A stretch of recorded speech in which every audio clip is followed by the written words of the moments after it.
funding formula and increasing and expanding our teacher pipelines in partnership with CUNY so that we actually have teachers that are reflective of our students, as well as implementing a culturally responsive curriculum and removing police from our schools and instead replacing them with supportive services that we know our students need. Thank you, Ms. Morales. Mr. Stringer. That was Dianne Morales, which is who New York City needs to vote for. Dianne Morales. Dianne Morales recognizes the apartheid in Israel and Palestine. Dianne Morales she recognizes the reality of the situation, and she opposes the bullshit, which means she's got a good sense of right and wrong. She is even-handed and fair. Dianne Morales is better than Andrew Yang by 17 billion. In fact, that Wiley, you have that Wiley lady who's offering $5,000. So universal basic income, is Andrew Yang even offering us, you know, any universal basic income? There's a kind of universal basic income. Andrew Yang is offering some sort of $2,000 a year for 500,000 New Yorkers, which costs $1 billion. All you gotta do is multiply it out, right? So $2,000 every year for 500,000 New Yorkers. So Andrew Yang has a kind of UBI, but really it's like the least amount, and it's bullshit, and he's, you know, bragging that it's going to be the largest income program in the United States, but that's compared to, you know, what? Nothing else. And so this isn't even close to universal basic income. We have rent every month, right? So it's $500. So that's going to pay for 4 months worth of rent, $2,000 a year payments. It'll be a nice boost. It'll help. But what it will not do is it will not eradicate poverty. That's the whole point of universal basic income, is to eradicate poverty. So he wants to be, you know, I want to be the mayor that fights poverty. Are you declaring war on poverty, or are you just kind of like just duking it out with poverty? Not really, not a war, not really a battle, but just kind of like a little scrapping, just a little tiff, huh? 8.5 million souls. There's 8.5 million souls in New York City. 8.5 million souls, and all Andrew Yang has to offer is $500,000, $2,000 a year for 500,000 of, you know, of those New Yorkers. I mean, it'll cost $1 billion a year, but what it won't do is it doesn't guarantee an income. It doesn't get rid of poverty. And $2,000 a year, were they supposed to open a fucking business with that? They'll just spend all that goddamn money on, you know, a bunch of little bullshit. What are they going to do? Invest in land? What are they going to buy? A couple stocks and bonds? Bullshit. They'll buy a bunch of, you know, Laffy Taffy and John Deere hats. I don't know. But Dianne Morales, she's in favor for universal basic income. In fact, you even had Eric Adams, who kind of gave some verbal sort of, you know, support for the thing, saying, you know what, it ain't too bad, you know. So in fact, I would say that it's Maya Wiley. She wants to give you $5,000. Well, that's better than $2,000 for 500,000. You know, people, $5,000, that would be, okay, give us one lump sum, $5,000 per year. It still doesn't cover everything, but it's, you know, a nice, helpful boost, and I could see somebody invest in, get a couple acres with that, get a shed. You could do something with, you know, $5,000. So Maya Wiley has a better UBI program than Andrew Yang does. Andrew Yang's UBI is not even, it's barely UBI. It's not even close. It's not really UBI. Dianne Morales is for, you know, some kind of UBI, and Eric Adams is for some kind of UBI. Kathryn, Garcia, and Scott Stringer, they are both against universal basic income. They'd rather put that on the federal government, which means it'll never goddamn happen, right? They're supposed to take care of the homeless, too. Oh, the homeless will just, federal government will take care of the homeless and the poor. The federal government will take, New York City, you're your own nation state. You're your own city state. 8.5 million souls, that's a bigger population than Colorado. So, New York City, you have more people in your city than the entire state of Colorado. So, just run New York City like it's its own fucking country. If you ain't doing universal basic income, tell me you're doing universal health care. Please tell me you're doing at least that. I mean, UBI, that's really shooting for the moon. Do we want to listen to any more? No, let's just listen to what I gotta say. So there's like 12 candidates, you know, who I don't know who the top tier. I think Yang and Garcia for right now, but it's a month away, right? You still got 28 days, 27 days before early voting starts. So America is going to wait 2 more weeks before they actually, you know, look into any of this, and then they'll get in too late, and then somebody will get elected, and then the system's still in place, and, right, all the conservative. It's the thing that the oligarchs and the plutocrats in the system is most afraid of is having some young, honest person actually get in there and use the system and use the government to change things. That's like one of the worst things. They don't want that to happen. You can't. They would rather have some bland, you know, nobody, bureaucrat, fucking douchebag who will just sit on his hands the entire time, even if just so that's who.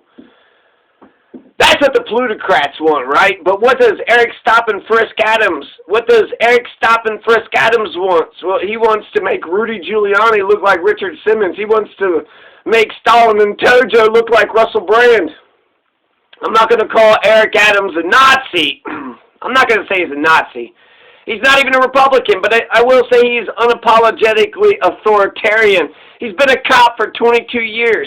The whole thing about Kamala as a cop, that's actually, you know, that rhetoric is incredible. Kamala is a cop. But Eric Stop and Frisk is literally a cop. Kamala was just Attorney General. Eric Adams is literally a cop for 22 years. So the New York Post has endorsed him mostly because he's a cop, he's authoritarian, and they want to make sure that crime, you know, they're afraid of the rise of crime. Therefore, they want a nice, strong big brother to take care of them all. So, yeah, New York Post is kind of like a right-wing outfit. Why are you know, he's right-wing. He's the most conservative, the most right-wing. I wish he wasn't in the race. I think he's pulling everybody to the right because of democratism, right? He's a conservative Democrat, whatever that, you know, whatever he thinks that means to him. So, therefore, he's got to be liberal on some shit. What the fuck you being a Democrat for? He said that Barack Obama's a Democrat and Hillary Clinton's a Democrat. Well, 1 out of 2 ain't bad, and he's a moderate Republican, so he ran the country like Ronald Reagan, and she's a Kissinger, you know, Kissingerite, so she's like more right-wing than your most right-wing motherfucker. Talk about a goddamn authoritarian. So yeah, he's the least progressive. He's regressive, right, and he's pulled the entire field to the right by being in there. So I do not like Eric Stop and Frisk Adams. They're going to ask about, you know, he seemed like he had a more nuanced take on Stop and Frisk, but ultimately he thinks it's a good tactic, even if 80% of the people that it was used against was on innocent people. He's like, you know, sometimes, you know, what can you, sometimes you feel like a nut, and sometimes you don't. Okay. Sean Donovan, okay, there's some fireworks. Sean Donovan called Andrew Yang a rookie at politics. He's like, we don't need a rookie. We don't need a rookie. The French and the American and the Haitian revolutionaries, weren't they all rookies? How many revolutions did, you know, did they start, initiate, did they get, you know, accomplished? Toussaint Louverture, Dessalines, Fred Hampton. Yeah, that's exactly right. We all need to act like Dessalines. We need to Toussaint Louverture, talk about getting your freedom, your liberty, you know. Stand up, right? Let's walk like Toussaint Louverture. Let's stand up and be proud like Dessalines. Now, Sean Donovan is the one who rebuilt, never forget this, okay? Never ever forget it. 9/11 happened, right, and it changed everything. Then Sean Donovan, he's the one who rebuilt New York City after 9/11. So if it wasn't for Sean Donovan, New York City would, you know, be back in the Stone Ages. So Andrew Yang said that Kathryn Garcia is his number 2 choice. Now Kathryn Garcia is going to come back and say, well, shit, if Andrew Yang wants her in his government, why not just let her run the government? She doesn't seem to understand politics that well. She might be a good city manager or something. Maybe she knows, you know, government organization or some shit. I am not impressed with Kathryn Garcia in the least.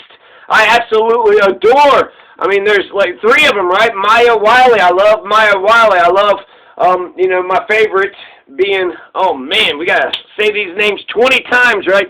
So Maya. We need Maya Riley in there. And we also, Dianne Morales. She's got a bunch of Morales, right? She's like second or third cousin of Evo Morales out of Bolivia. Dianne Morales, just a humble school teacher, like a Diana, Princess Diana. She's our new princess of New York City. Dianne Morales, she's, you know, smart, beautiful, humble. She says all the right things. Give her a chance. Put the peanut farmer in charge. Let's see what happens. Put the happy homemaker, put the soccer mom in charge. I bet you that's exactly the direction that New York City needs to go. Kamala is a cop, and Eric Stop and Frisk is literally a cop. So Maya Riley, Dianne Morales, and Ray McGuire. Those are my three favorite. Ray McGuire like Mark McGuire, but Ray McGuire, right? McGuire, Maya Riley, Maya, Dianne Morales. Say it 20 times, and then that's how you're going to get it in your head, because New York, you got to find 5 of these motherfuckers that you like. It's ranked choice voting, so you got to find 5 of these candidates that you like, so that way your ballot doesn't look like you're a fucking douchebag. So if you don't like Andrew Yang for the first, round, maybe you'll like him for the second or the third or the fourth or the fifth. Kathryn Garcia doesn't seem like she understands ranked choice voting, nor does she understand politics. I like that Andrew Yang is reaching out to Kathryn Garcia. I like that Andrew Yang is saying that he would employ Kathryn Garcia in his own administration, which means that with an Andrew Yang as mayor, you also get a Kathryn Garcia. Does it work the other way around? With Kathryn Garcia as mayor, do we get an Andrew Yang? So Kathryn Garcia, if you vote for her, and you know that Andrew Yang likes her, then heck, that might be the second or third. Andrew Yang might get your second, third, or fourth, or fifth round vote. But Kathryn Garcia, she hasn't picked a number 2 yet, or a number 3, or a number 4. And, just talking about, the New York Times goes on and, endorsed her for some reason, saying, cut out the middleman, Yang. Pick the best government person, and that's clearly Kathryn Garcia. You heard what Andrew Yang said, right? That would be the number 2. So out of all the candidates, if Andrew Yang was not in the race, his number 2 choice, that means he would have voted for Kathryn Garcia. Andrew Yang doesn't even go vote, so who the fuck knows if he would have even gone to the damn polls, let alone vote for Kathryn Garcia. But I think it's okay to say that out of the rest of the candidates, he would say, I think it's just smart, fucking rank the candidates. You're expecting the New York people to rank the candidates, but the candidates can't rank the candidates. Rank your own fucking selves. I think that would be brilliant, and it does actually. It's illuminating as fuck. It kind of says, who does Andrew Yang kind of respect the most out of all these candidates for New York? So it is kind of, in a way, a partial endorsement, but it's more of approval, right? It's like, I approve of you, and I would hire you to be in my administration, but as an inferior, right? As some underling, as a deputy mayor of some sorts. So, Kathryn Garcia, she's not doing good politics. It's diplomatic. He's reaching out to the opposition. She's sitting there saying that, I don't know about this and that. Does she understand ranked choice voting? Does she understand that, she needs to not just run to be people's number 1 choice, but also their number 2, and their number 3, and their number 4 choice? He's being cordial to an opponent's campaign. It's diplomatic. It's not mean-spirited. It's awesome. Yang has shown that he understands the strategy of ranked choice voting, but for Garcia, I think it says the exact opposite for her. It says that, she doesn't understand ranked elections, and if she can't even rank the elections herself, how does she expect any of her voters to rank the elections with her? She should go ahead and say, here's my 5. They all should just do their top 5 out of 12, right? So that means every New York voter, you don't need 5. You could just vote for 1 and leave the rest blank. But if yours don't get into the mix,